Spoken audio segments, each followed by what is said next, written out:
बिस्मिल्लाहिर्रहमानिर्रहीम। लो जी बड़े संगियो साथी दोस्ते बाबा अल्लाह खैर करे। बिल्कुल जनाब, प्रोग्राम मिठियां गल्लां नाल लाला फारूक हाज़िर खिदमत है। दोस्तों अज बैठे असां ते एक वीडियो छोटी जी तक्की जिहड़ी कि किसी गली महल्ले च कैमरा लगे सी ते उस कैमरे नाल बनती भी सी। मैं दोस्तों काफ़ी सारे प्रोग्राम किए, काफ़ी सारिया जगह पर एक गल दसी। अज फिर एक गल दसने पर मजबूर हो गया कि बिल्कुल जनाब इस कोई शक नहीं है कि अपनी सकाफत जिंदा रखनी चाहिए, लेकिन उस सकाफत च ये सिलसिला सी कि जड़ियाँ उस वक्त चीज़ां सकाफत च सन, वो चीज़ां अगर असा जिंदा रखा तो मेरा ख्याल है कि ज़्यादा बेहतर है। असनी सकाफत च बिल्कुल ठीक है, बलौर खेलना सा बिल्कुल सारे खेलने सन।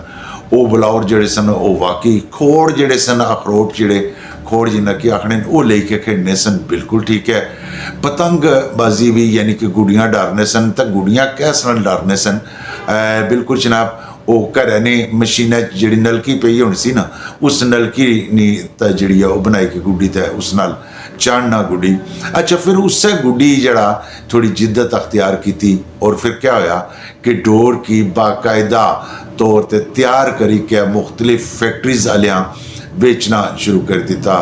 अच्छा जी फिर उत्थों भी थोड़ी सारी जिद्दत आई। वो जिद्दत क्या आई कि उस डोर की इतना ज़बरदस्त मजबूत कर दिता गया कि वो अगर गुड्डी डारने हो तो कोई पौड़ी के कप्पा कैसा चीज़ा नाल तो शायद ता कपी जाए, वगरना वो डोर अगर हत्था नाल तोड़ने की कोशिश कर सो तो उसने हत्था ने विच जज्ब हो जासी, अंदर चली जासी, मांस जख्मी करी के तुसने बिल्कुल जनाब इसने कोई शक नहीं है, इतनी जहरीली और सख्त किस्म नहीं वो डोर। बल्कि मैं तो ये आखसा कि उस डोर की मच्छी डोर आखने ना, लेकिन असा इस मच्छी डोर की बिल्कुल ही बड़ा आर्जी या बड़ा लाइट च ले लेने कर्मा ले तुसने गली महल्ले च डोरां बिकनियां पईयां।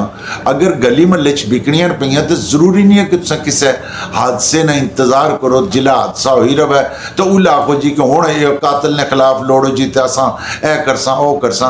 नहीं, मैं तो ये गल आखसा कि जिस जगह पर तुस की इस टाइप की चीज़ नज़र आई जानी है, जरूरी नहीं है कि कोई बंदा मरी रहे तो फिर तुसा आई कहता है आखो जी की गल सुनो बई ये हादसे ना शिकार हो गया तो हुण इस डोर पर असा पाबंदी शुरू करनी है। मैं उन्हें दुकानदारों की भी हथ जोड़ी के गल आखसा कि दुकानदारों खुदा ना खौफ करो, इस इंसानियत की असा यकीन करी कि कि सुख देने वास्ते आए सा, इस इंसानियत की दुख देने वास्ते इस दुनिया पर ना आए।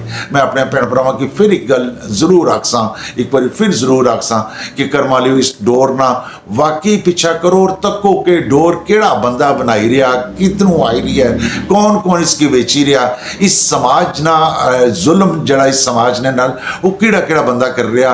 ये अगर पर्चे कट्टे जान तो फिर तो सारे ने खिलाफ कट्टे जान ना, इसमें कोई शक नहीं है। कोशिश करो इस इंसानियत की बचाओ, इंसानियत की तजलील ना करो, कत्ले आम ना करो। अल्लाह पाक संख्या हमेशा खुश खुरम रखे, जीने फिर मलाटियों सन। अल्लाह सोने वाले।